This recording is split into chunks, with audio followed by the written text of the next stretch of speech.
43 says, "But the famine was severe in the land. And it came to be when they had eaten up the grain which they had brought from Mitzrayim, their father said to them, 'Go back, buy us a little food.' But Yehudah spoke to him, saying, 'The man vehemently warned us, saying, you do not see my face unless your brother is with you.'" Excuse me. So if we remember that this is a picture of tests that we undergo, and his initial reaction to it was, "I'm not doing it. It's going to end badly for me." And it was because he had limited information about the situation. He thought things were true that weren't true. Here, he reaches the point where it's like, well, I need to do something now. I need to do something. So he says, "Go back." He says, "No, we've been vehemently warned that we're not going to see his face unless we pass this test. If you let our brother go with us, we go down and buy you food. But if you do not let him go, we do not go down, because the man said to us, you do not see my face unless your brother is with you." So they know what Yosef's word was on this. We know what Yeshua's word, Yehovah's word is on this. Okay? They reach a point where they're like, well, we need to do something about it. We can't go back to him unless we've done this thing. And it can be very much the same for us. Okay, we distance ourselves from Yehovah because we know that we're not passing a test. Some people don't. Some people are just under a delusion, and they just think, I've just chosen not to do this thing. They don't recognize this whole, the man's vehemently warned us not to do this. They kind of delude themselves. But even they will reach a point where they will be cast out of his presence. They will be cast out from his panim. So it doesn't actually matter whether they delude themselves or not, but people can do this. They choose not to do something because they think it's going to have bad consequences. They've convinced themselves it's going to have bad consequences. They don't have trust in Yehovah, and so they don't go to Yehovah. They don't go before his face. Yisrael said, "Why did you do evil to me to inform the man that you still had another brother?" And they said, "The man kept asking about us and our relatives, saying, 'Is your father still alive? Have you another brother?' And we informed him according to these words. How could we know what he would say? 'Bring your brother down.' And Yehudah said to Yisrael, his father, 'Send the boy with me, and let us arise and go and live and not die, both we and you and also our little ones. I myself shall stand guarantee for him. From my hand you are to require him. If I do not bring him back to you and set him before you, then let me bear the blame forever.'" The word for blame there is actually chata, and it means sin. Okay, so what Yehudah is offering to do here is to bear the sin.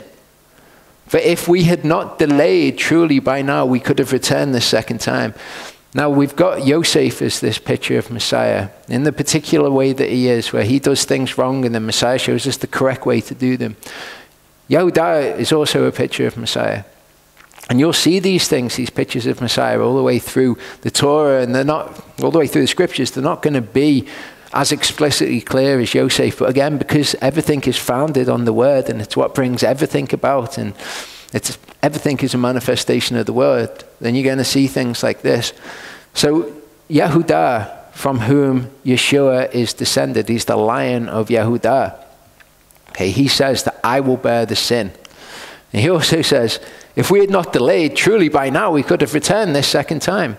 Think of Yeshua's second coming and Yeshua tarrying, him delaying basically. 1 Peter 2:24-25 tells us that Yeshua himself bore our sins in his body on the timber, that we, having died to sins, might live to righteousness, by whose stripes you were healed. For you were like sheep going astray, but now have returned to the shepherd and overseer of your lives. Okay, they're going to return to Yosef now. And it's in this picture that we've got of Yaakov. He's failing the test. He comes to this point, and then we've got Yehudah as the picture of Yeshua. He says, let me bear the sin. And now we're going to see a change in Yaakov. And their father Yisrael said to them, if so, then do this. Take some of the best fruit of the land in your vessels, and bring a present down for the man.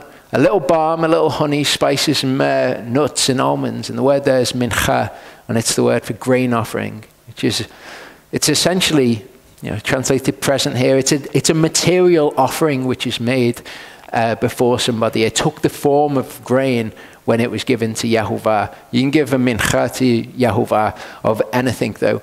Notice that he says, take some of the best of the fruit. Exactly the same language which is used when we are to bring things like this before Yehovah. He says to take a mincha down.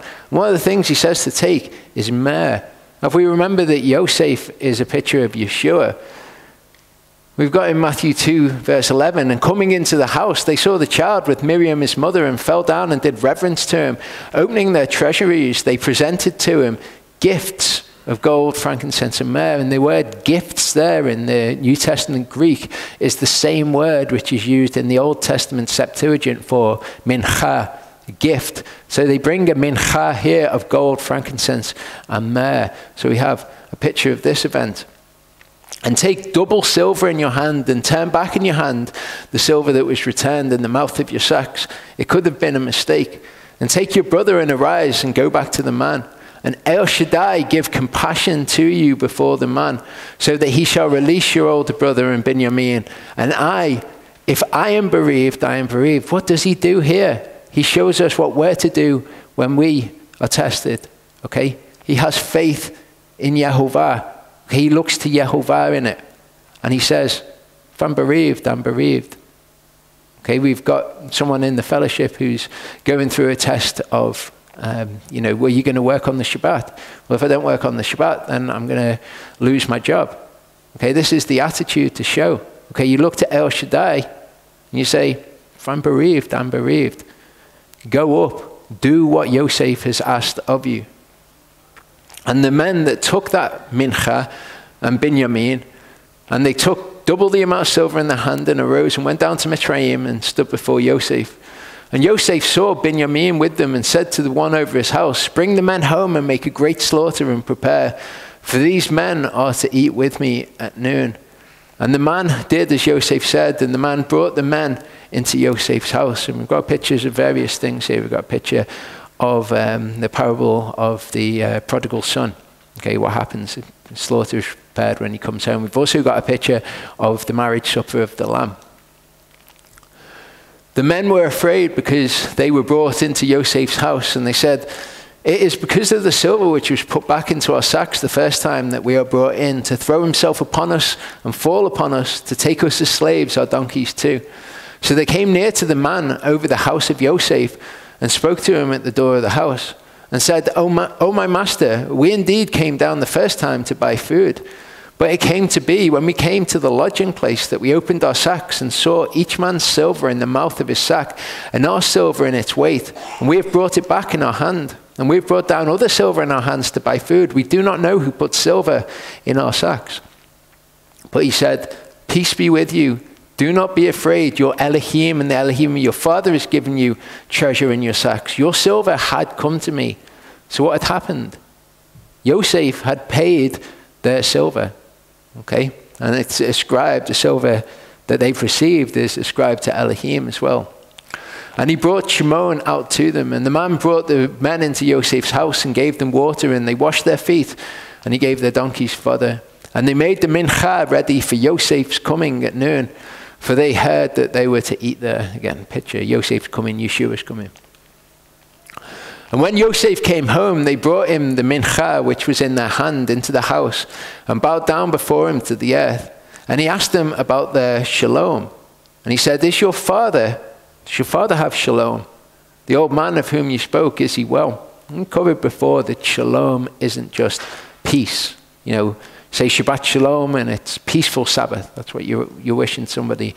But it's more than that. It's like it's wholeness, it's completeness, it's their welfare, it's their wellness, the wholeness of their being. Okay, so he asked them about their shalom, and he says, does your father have shalom? The old man of whom you spoke, is he still alive? And again, I covered this in Vayigash, what it meant by, is he still alive, and all the things that he said about Sheol and what that's actually a picture of. And they said, your servant, our father, is in good health. Okay, and say that. It says, your servant, our father, has got shalom. He is still alive. And they bowed their heads down and did obeisance. And he lifted his eyes and saw his brother Binyamin, his mother's son, and said, is this your younger brother of whom you spoke to me? And he said, Elohim show favor to you, my son. Elohim show grace to you. Chen. And Yosef hurried, for his emotions were deeply moved towards his brother. Okay? When he sees his brother, his emotions are deeply moved towards Binyamin.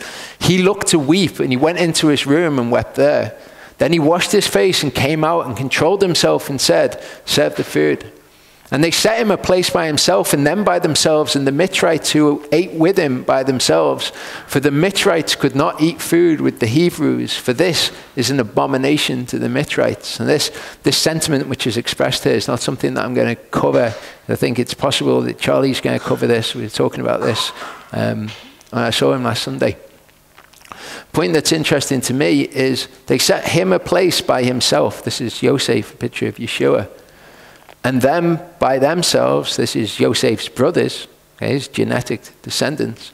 And the Mitzrites who ate with him by themselves. So we've got a picture of Yeshua with Israel and the Gentiles. And they sat before him, the firstborn according to his birthright, and the youngest according to his youth. And the men looked at each other in astonishment. Now, as I mentioned before, what the politics were in the house of Yaakov were that Yosef was treated, he had this fancy coat, and he was treated as a favored son. And then we have the Torah when that was given, and that says that you shouldn't treat the son of the favored wife as the firstborn, basically. Give them the right to the firstborn. And that's what we see happening in Yaakov's house.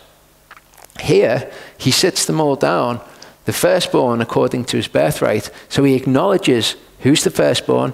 It runs all the way down to the youngest, and the youngest is Binyamin. He was the youngest before the birth of Binyamin. So we've got the youngest, okay, and now we see how he treats the youngest in exactly the same way as his father treated him. He took portions to them from before him, but Binyamin's portion was 5 times as much as any of theirs. And they feasted and they drank with him. Remember what's happening here. They're being tested. They've acknowledged their guilt. They've confessed their guilt, but they're being tested to see if they've actually repented, whether or not they're going to do according to the same thing. And he commanded the one over his house, saying, fill the men's sacks with food as they are able to bear, and put each man's silver in the mouth of his sack. It's quite a fascinating thing for him to say. Okay, the food, okay, it's the word of Elohim.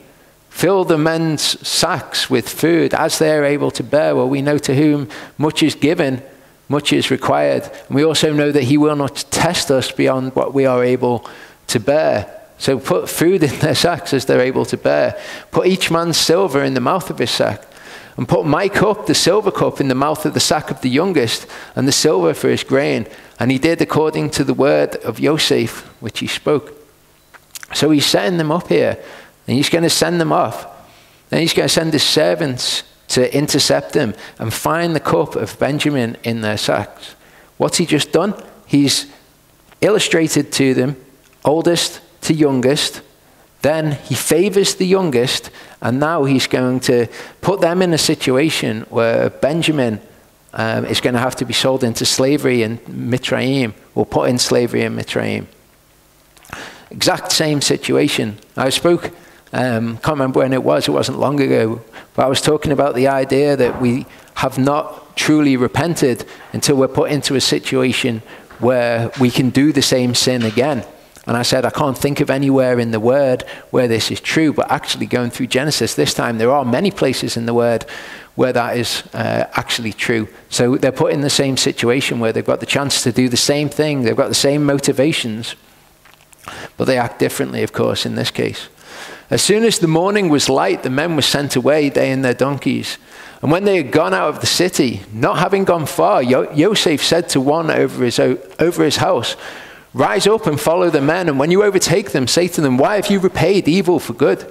Is this not the one from which my master drinks, and with which he indeed divines? You have done evil in what you've done.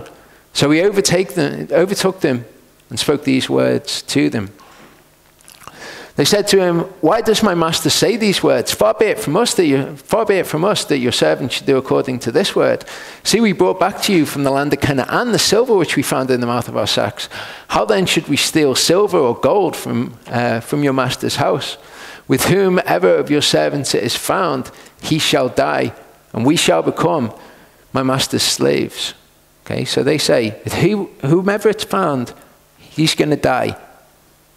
Us, we who are all innocent, we're going to become your master's slaves, Joseph's slaves. And then the servant says something very interesting, which doesn't actually make sense in this scenario, but it does make sense when we understand what it's alluding to. And he said, "Now also let it be according to your words. He with whom it is found becomes my slave, and you are innocent." Okay.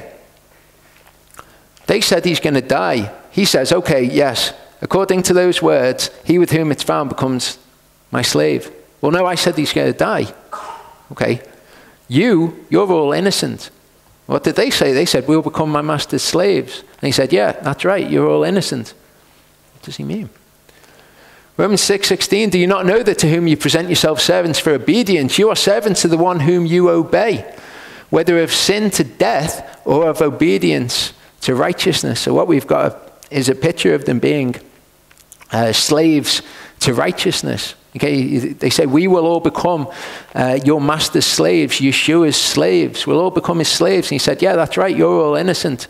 The one with whom it's found shall die. And he says, yeah, that's right, he'll become my slave. He is the slave. The others are found innocent. Okay, he shall die. According to your words, with whom it's found becomes my slave. We shall become Yeshua's slaves in the picture. And he says, yeah, that's right.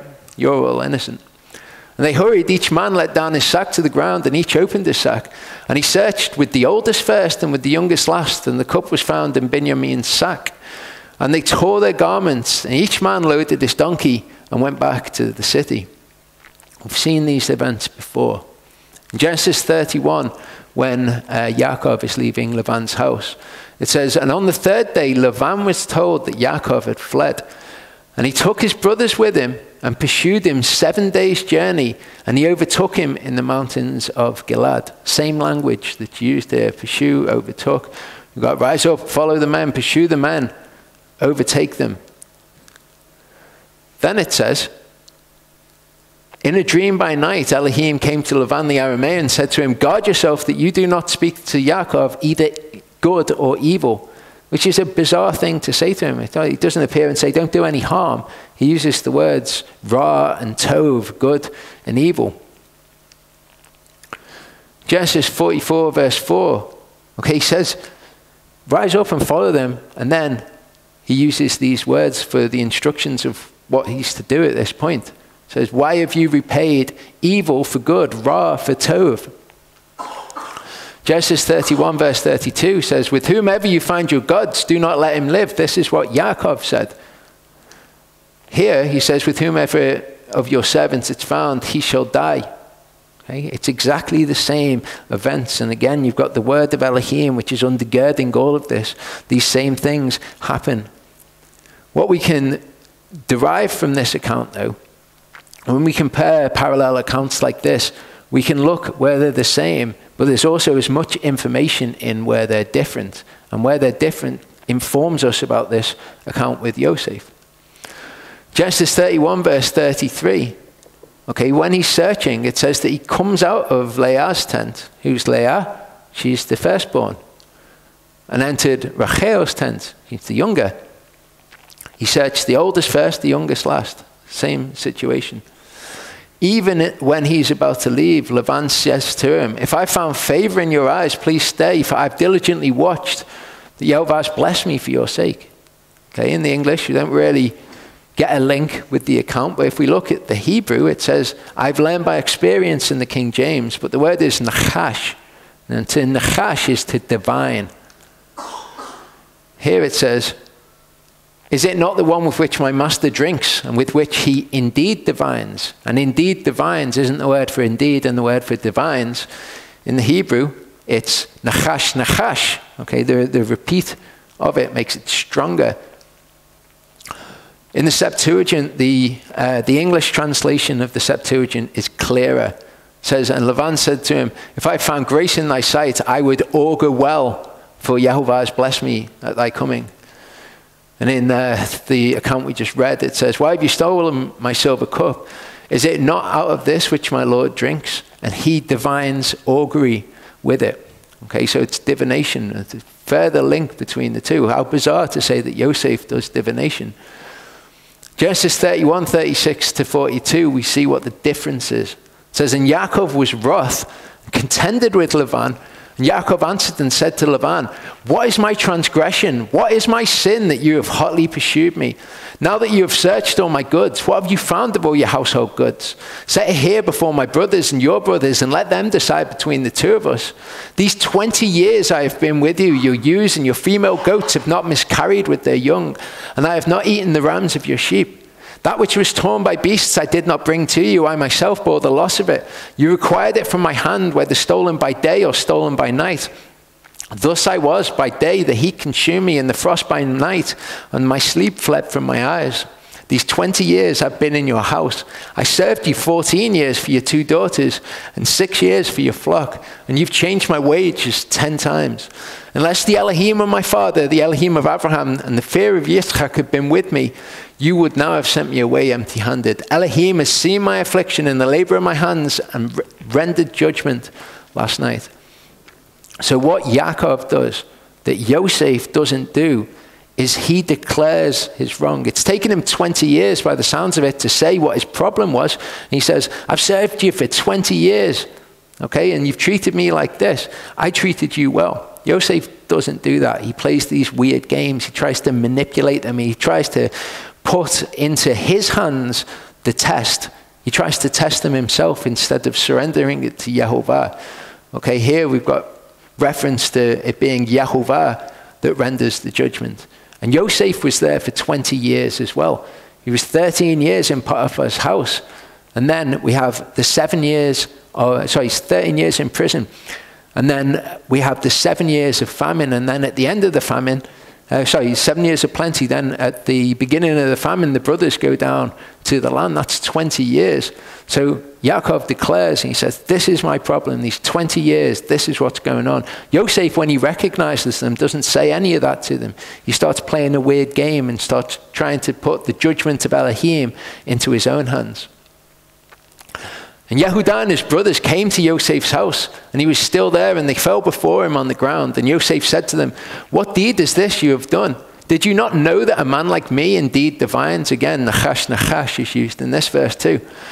And Yehudah said, what do we say to my master? What do we speak? Or how do we clear ourselves? Elohim has found out the iniquity of your servants.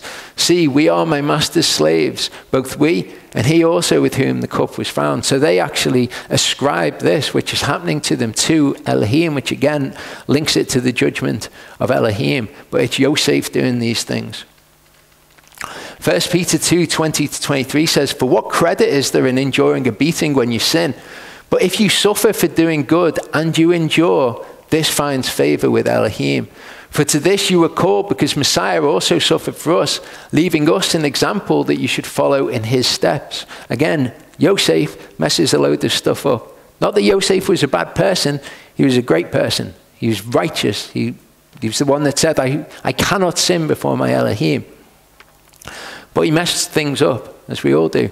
Messiah, as Yosef pictures Messiah, in those things, Messiah comes and shows us the right way to do it. So Messiah leaves us an example that we should follow in his steps, who committed no sin, nor was deceit found in his mouth, unlike Yosef, who's deceiving them. Who being reviled did not revile in return, suffering did not threaten, but committed himself to him who judges righteously. So again, Yosef and his actions all the way through this are a mirror of what Yeshua does when he comes and shows us the right way. Deuteronomy 32:35 says, vengeance is mine and repayment at the time their foot slips, for near is the day of their calamity, and the matters prepared are hastening to them. Okay, I'm going to go through a few scriptures like this to show us that when it comes to the evil, We need to leave vengeance to Yehovah. Okay, it's coming to them. It is as certain as it can be. Now, we've got the benefit of the Torah. We know these things. We've got the benefit of the entire word of Elohim. Yosef didn't have the benefit of this. He was just reacting in the moment. It says that the Torah was given because of transgressions. The Torah corrects the transgressions of all of the patriarchs. Proverbs 24:17-20 says, do not exult when your enemy falls. Let not your heart rejoice when he stumbles. Lest Yehovah see it and it be evil in his eyes and he turns away his wrath from him. That's really interesting. Don't rejoice when something bad happens to your enemy. Well, it doesn't say, because that'd be horrible. It says, in case he turns his wrath away from him. Okay, Yehovah's just. The wrath is deserved. But if we then take delight in this, take delight in something bad happening to someone else, he might turn his wrath away from him. Do not fret because of evildoers. Do not envy the wrong, for there is no future for the evildoer. The lamp of the wrongdoers is put out. I spoke the other week talking about the fact that he gives us enough rope to hang ourselves. Okay, we might look at an evildoer and we might say, wow, it's going great for them. Why is it going so good for them? Okay, don't envy the evildoers. There's no future for them. Okay, the matters that are prepared are hastening to them. Vengeance is Yehovah's. 2 Timothy 4:14-16 says, Alexander the coppersmith did many evils to me. The master shall repay him according to his works. You too, beware of him, for he strongly opposed our words. Okay, so he's done evil. He says that the master is going to repay him. I'm going to leave that in his hands. But he does warn them, and he says he strongly opposed our words. Beware of him. At my first defense, no one stood with me, but all forsook me. Let it not be held against them. And that idea of let it not be held against them is something that we see elsewhere as well. Okay, we've got Yeshua doing this, Stephen doing this, and Paul doing this. They were stoning Stephen as he was calling and saying, Master Yeshua, receive my spirit. And kneeling down, he cried out with a loud voice, Master, do not hold this sin against them. And having said this, he fell asleep. Yeshua, when they come to the place called Golgotha, they crucified him there. And the evildoers, one on the right and one on the left. And Yeshua said, Father, forgive them, for they do not know what they do. And they divided his garments and cast his lots. And the people were standing looking on, and the rulers also were sneering at them, saying, he saved others, let him save himself, if he is the Messiah, the chosen of Elohim. And the soldiers were mocking him too, coming and offering him sour wine and saying, if you're the king of the Yehudim, save yourself. So he was in this situation, in the face of this great provocation, and he still prays for them. So Stephen prays for them. It's just as Paul's wish or prayer, so to speak, was that it would not be held against them. Matthew 5:43-48 says, you heard that it was said, you shall love your neighbor and hate your enemy. But I say to you, love your enemies, bless those cursing you, do good to those hating you, and pray for those insulting you and persecuting you. Okay, he says this, and then he's not a hypocrite. He goes and he does this because it's the right thing to do, so that you become sons of your Father in the heavens, because he makes his sun rise on the wicked and on the good, and sends rain on the righteous and on the unrighteous. Be like your Father in heaven. Okay, he's not just like that to those who are good, but also to those who are unrighteous. For if you love those loving you, what reward have you? Are the tax collectors not doing the same too? And if you greet your brothers only, what do you do more than the others? Are the tax collectors not doing so too? Therefore be perfect as your Father in the heavens is perfect. Okay, so this is what we see the people doing. We've got examples in the Old Testament which are not good examples to follow. We don't look and go, well, Yosef was doing it, so I'm going to do it. We don't look equally and say, well, David was doing it.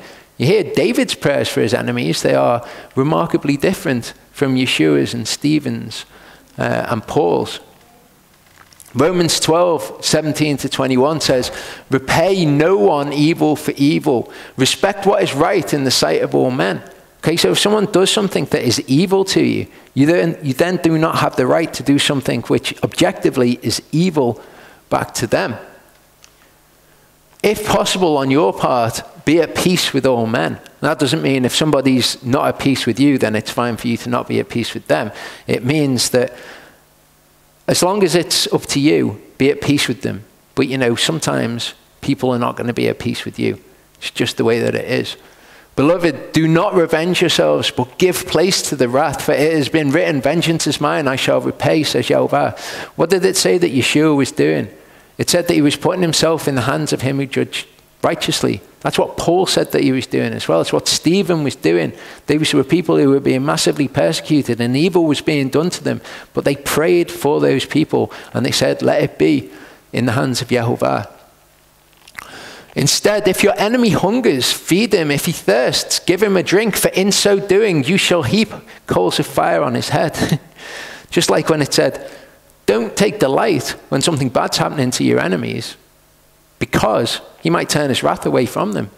Here as well, it says, look, be good to your enemies. But the reason that it gives is it says, in so doing, you shall heap coals of fire on his head. If he is truly unjust, if he deserves whatever treatment, then that's the treatment that he will receive.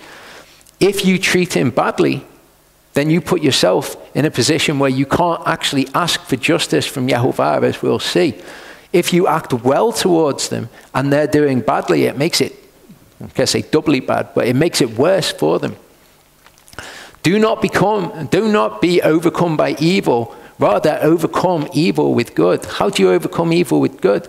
You do good in the face of evil and you leave it in Yehovah's hands to do whatsoever he will to those people.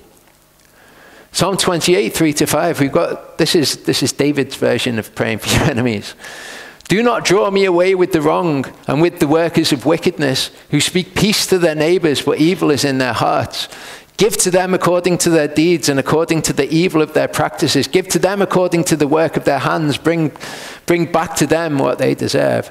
Not, Father, forgive them, for they know not what they've done. Let it not be accounted to them. No, bring it to them according to the work of their hands, because they did not heed the works of Yehovah, nor the works of his hands. He throws them down. He does not build them up. Okay, but again, David's not a man whom we have as a perfect example. Okay, Yeshua is the Word made flesh. Same with Yosef in this situation. Numbers 32, 20-23 says, and Moshe said to them, if you make this promise, if you arm yourselves before Yehovah for battle, and all your armed ones pass over the Ardain before Yehovah until he's driven out his enemies from before him, and the land has been subdued before Yehovah, then afterward you shall return and be guiltless before Yehovah and before Israel, and this land shall be a possession before Yehovah. But if you do not do so, then see, you shall sin against Yehovah, and know your sin is going to find you. With the evildoers, we can know when we leave them in Yehovah's hands that evil is going to find them. Proverbs 11, 26-27 says, the people curse him who withholds grain, but blessing is on the head of him who sells it. Think of Yosef. He who earnestly seeks good seeks what is pleasing, but to him who seeks evil, it comes to him. These are truths. Okay, you think of the idea of karma. The New Age idea of karma. It's not the right idea. It doesn't give way for anything like repentance or grace or anything like that. But if somebody is evil and they don't repent, and they don't truly turn to Yehovah, the evil that they've done will come to them. It will find them. Job 4 verse 8 says, according to what I've seen, those who plow wickedness and sow suffering reap the same. Proverbs 26:27 says, whoever digs a pit falls into it. Whoever rolls a stone, it turns back on him. These are things that we are guaranteed. If we walk and we do what is right to them, then those things will come back on them. Psalm 7, 14-16 says, see, he who was bound with wickedness and has conceived trouble and brought forth falsehood. He who has made the pit and dug it out and falls into the ditch he made, his trouble turns back on his own head, and his wrongdoing comes down on the top of his head.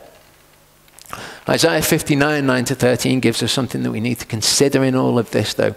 Okay, the idea that we are to do good to these people, and in so doing we will heap coals of fire on their heads. Therefore, right ruling has been far from us. Righteousness does not reach us. We look for light, but there's darkness, for brightness, but we walk in thick darkness. We feel for the wall like the blind, and we feel as without eyes. At noon we stumble as at twilight, in deserted places like the dead. All of us growl like bears and moan sadly like doves. We look for judgment, but there is none, for deliverance, but it's far from us. Why? It's important if we're going to look and we're going to put ourselves in his hand who judges righteously. It's important that we understand why these things don't come to us. Our transgressions have increased before you. Our sins witnessed against us, but our transgressions are with us. And as for our crookednesses, we know them. Transgressing and being untrue to Yehovah and turning away from our Elohim, seeking oppression, apostasy, conceiving and pondering words of falsehood from the heart. If you do that, you're not in a position where you can look for judgment from Yehovah. So you do good to other people. You do what is right. Okay, Genesis 44, 16 to 17. Yehudah said, what do we say to my master? What do we speak? Or how do we clear ourselves? Elohim has found out the iniquity of your servants. So we are my master's slaves, both we and he also with whom the cup was found. But he said, far be it from me to do this. The man in whose hand the cup was found, he becomes my slave. You go up in peace to your father. Okay, and we've got the idea of he who does the sin. He's the one that's held accountable. In 2 Corinthians 5, 9 to 10, it says, see, we also make it our aim to be well-pleasing to him, whether being at home or being away from home. For we all have to appear before the judgment seat of Mashiach in order for each one to receive according to what he's done in the body, whether good or evil. Now the one in whose hand was found the cup, he becomes the slave. You go up in peace to your father. Okay, we'll come to an end there. Should we pray?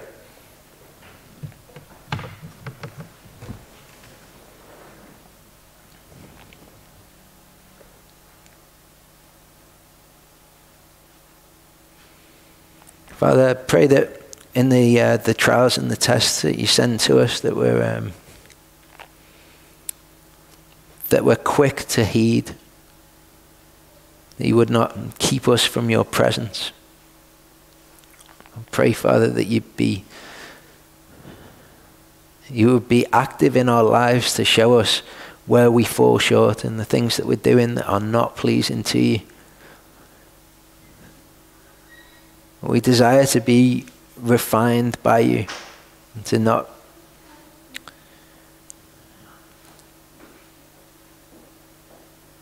appreciate what it is when you're disciplining us. I thank you that you're looking down on us and that we cause you delight.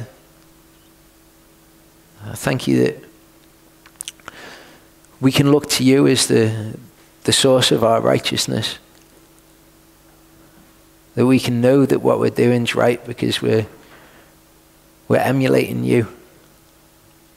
I thank you that you're worthy to be praised.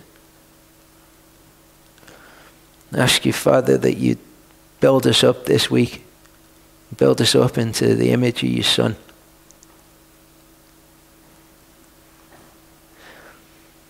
I thank you for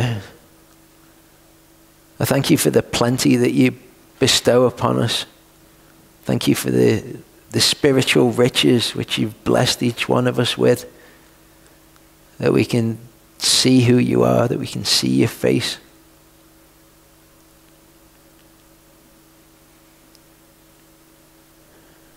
I'm thankful that we can come before you each Shabbat and learn who you are through your word, and that you're real and you're right there revealing it to us.